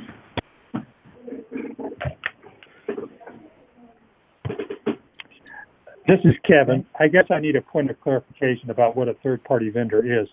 Did Edwin's motion just a few minutes ago exclude companies like Pinnacle from participating in the sale of insurance programs, the collection of premiums, and the processing of claims?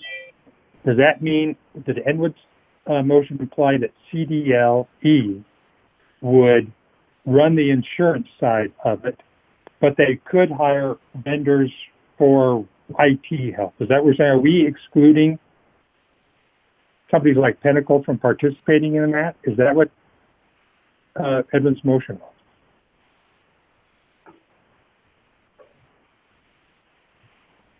Yes, but my motion was that CDLE would be the agency department in charge in that third party roles would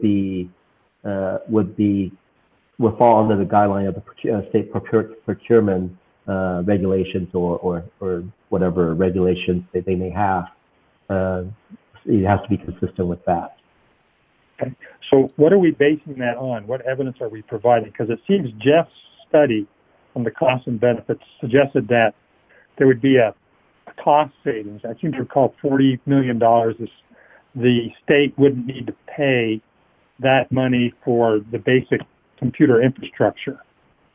Well, my reading of that is I felt CDLE was doing its best to be very very even-handed.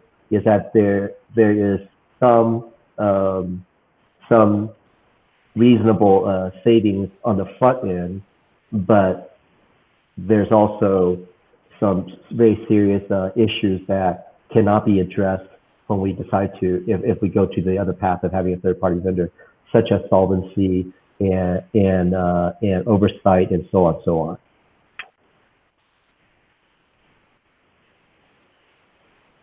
Well, my point in raising that issue about the incentives of a contract was to provide supplemental rationale for some of the costs associated with having someone else other than CDLE administer the program. And this is Jared. I think I'm also struggling with this because it's not quite defined. Where I am in my thinking is, the importance for the reasons that I mentioned earlier in the call of keeping very core functions and ones that involve determinations on things like eligibility enforcement with the agency. I'm not opposed to allowing vendors that provide support on things that are of a technical nature, whether it's setting up the website or the technology to process claims. But I do have a problem with any, sweeping language that suggests that there could be outsourcing of enforcement, outsourcing of who makes claims determinations, outsourcing on how premiums are set, regulations are issued. To me, there is a distinct difference between some of the more technical support pieces that I'm comfortable with, as opposed to, core program functions, determinations, enforcement, and administration. So I think that hits again, so Kevin, with your comment around incentives, Judith and Jared, you all are getting at kind of a caveat. So let me suggest some language, and then you all let me know if you think this have captured the discussion. CDLE has full control of the program and should engage vendors to provide services that allow the program to run more efficiently and economically, e.g. technology, actuarial services, etc., that they cannot provide in-house. But claim determination decisions and enforcement should remain with CDLE. I mean, if there's a way to say core program functions, that is something I'd be more comfortable with, staying with CDLE, enforcement and determinations and core program functions. Okay, so the edit would be, they cannot provide in-house, but core program functions, e.g. claim determination decisions, enforcement, etc., should remain with CDLE.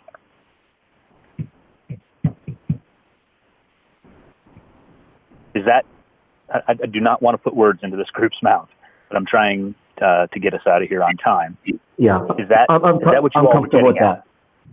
I'm comfortable with that. I'd like to motion that. Okay. Second. I'll second it. Who was the first, second? Lydia. Thank you, Lydia. The first and second. Who's on first? I think what was on second. Okay. In the interest of time, can we do a vote, and then we'll come back to discussion if we need to, and we have time tomorrow as well. Yes. Okay. So Campbell, Manning. Hadley voting for Stacy. Hadley, are you there? Sorry, I was on mute. I was like, yes. 2 yeses for me. Thanks. Okay, thank you. Duncan? Yes. Haygood? Yes. Make? Yes. Manning, you were a second yes as well? That's right. Marquez? Yes. McKinnish? Yes. Parker Murray? Yes. Petrak? Yes. Sullivan? Yes. Waligorski? Yes. White? Kathy?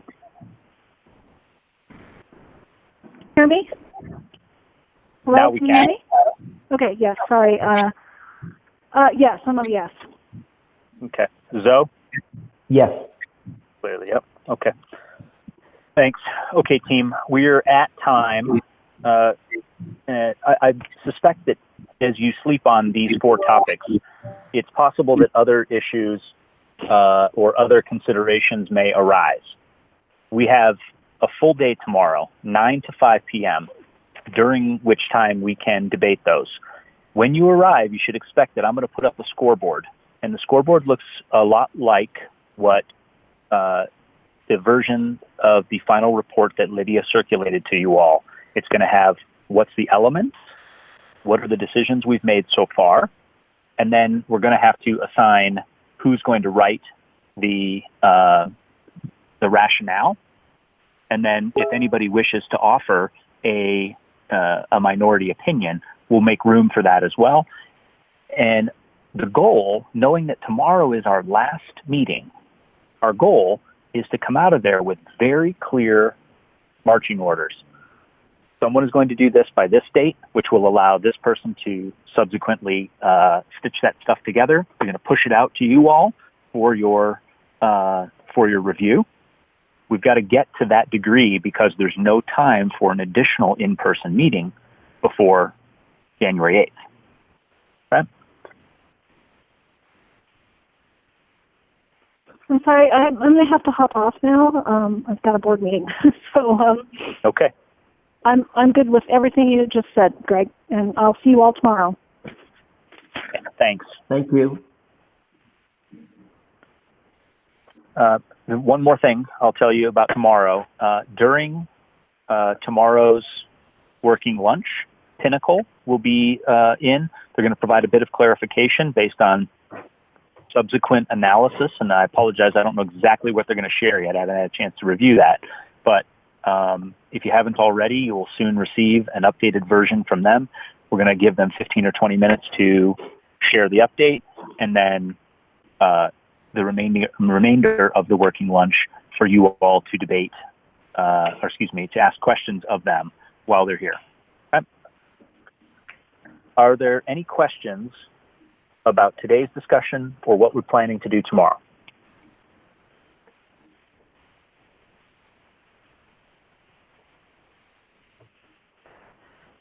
All right. Lydia, to you. No, I think that's great. We had discussed earlier folks that are volunteering to write to stay on the phone for a moment. I do think it might be helpful for people to maybe bring a laptop with them tomorrow. Well, most of you do anyway. But I do expect that there will be some time with us actually wordsmithing and coming up with some of those opinions, and so that might be helpful. And I appreciate all of you on that. Yeah, and I know that I proposed that we have that discussion this afternoon. I wonder if it makes sense for us just tomorrow, as I establish that scoreboard, we can just do the assignment in real time of who's going to write. It's unlikely that anybody's going to write that between 4 o'clock today and 9 o'clock tomorrow. Are you all okay with that idea? Yes. Yeah. Okay. Yes. So I apologize. I had a distraction when Greg and you were going over the scoreboard. Can you just bullet it without having to go spend a lot of time? I'm sorry. Yeah, sure. So sure, that's yeah. okay. So the quick thing is, we sent some stuff to the actuary, but we haven't necessarily debated the implication on, we have some wide ranges. Do we want to make a more narrow recommendation? In some cases, we may not get to consensus, and we're going to have to say, hey, here's the case for this, here's the case against it. So we got to review what recommendations you all have made so far. Then we need to identify additional supplementary ones or adjustments to the ranges that we already have. We've got to figure out who's doing the writing, and we've got to figure out if anybody wants to write a minority opinion. And the scoreboard will just have those columns up there, and we'll just build that along, use that to make the assignments to synthesize this final report. Okay. Mm-hmm.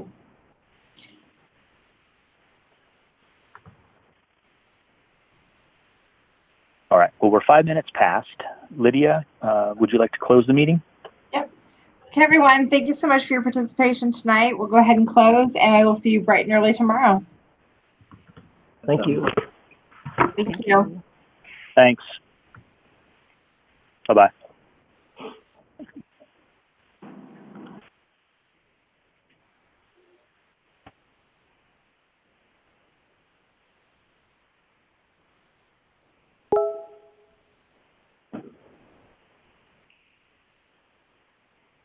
Oh.